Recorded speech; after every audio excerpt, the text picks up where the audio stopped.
Welcome back. We are inside of New Zenler again, and that is because we have another viewer question. And the viewer question was, how do I set up my New Zenler account right from the very beginning?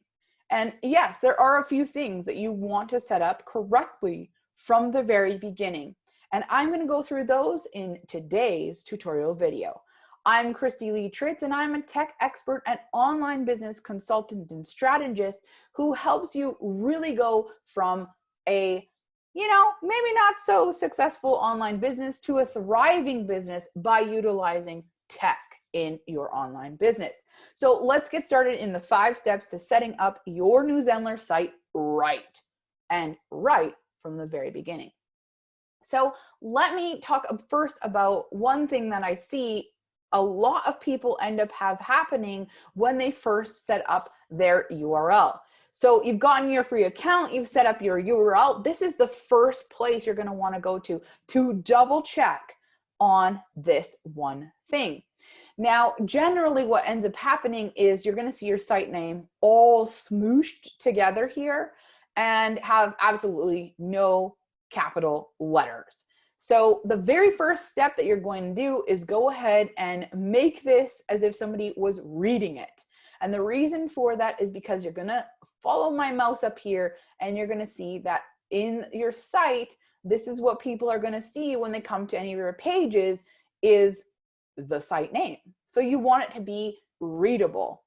And the next thing that is inside of this site details section that you also want to pay attention to is sometimes when you come in here, your site might have little dashes in between each of the words that you typed in that you wanted for your site.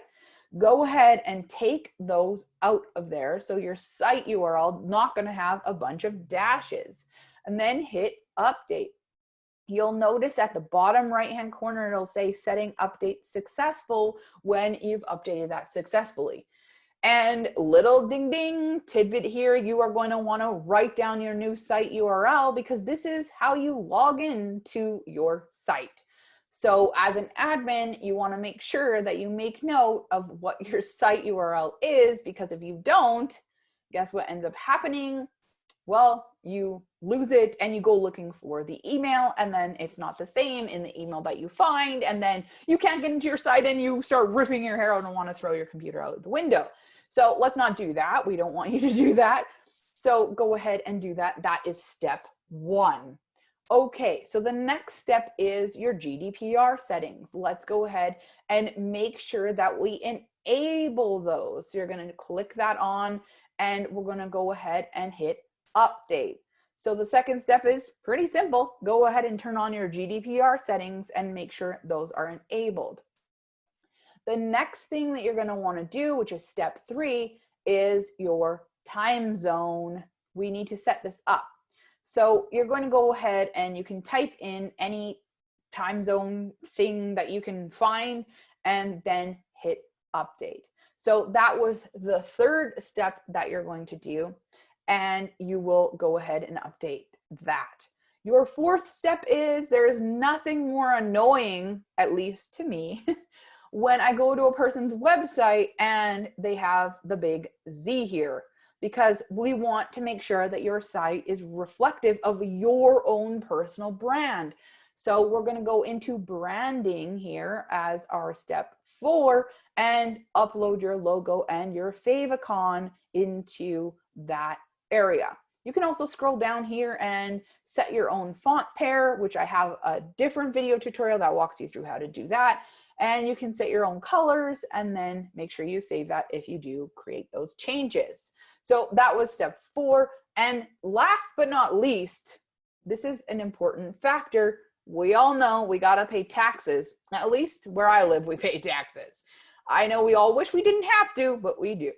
This is important because this actually has to do something in particular with taxes that are for the EU. Now, you might say to me, but Kristy-Lea, I don't sell in the EU. But I'm going to caution you because you don't know who will come to your site and who will purchase from you. I have actually had people who are from the EU purchase from me. So this is just important to set on. So you want to enable the EU VAT, and then we want to go down here and click Zenler Rule Report and pay the tax on behalf of you, and then hit the update button. Now, there is one piece of caution when it comes to this. And that piece of caution is, if you set this up and you are using PayPal to do your payments, this will not work. The payments will not happen automatically on here, and that's just because, well, that's PayPal. So what I encourage you to do is inside integrations right here, go ahead and set up Stripe instead of PayPal. And then you will not run into any of those problems. So that is the 5 steps to setting up your new Zenler site right from the very beginning. I hope that you were able to find some value in this video. And if you were, go ahead and hit that subscribe button below if you're here on YouTube, or ding that button, or do both, because we all know you're going to want to make sure that you stay up to date on any of the tech videos that I bring your way.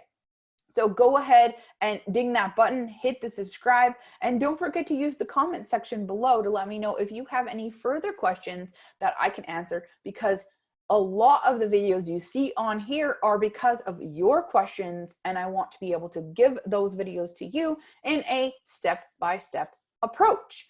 So that's all for today. I'm Kristy-Lea, and I look forward to seeing you in some sort of capacity, maybe in my inbox or in my comments inside of the videos, or who knows, you never know where life will take you, and we might even meet someday in person.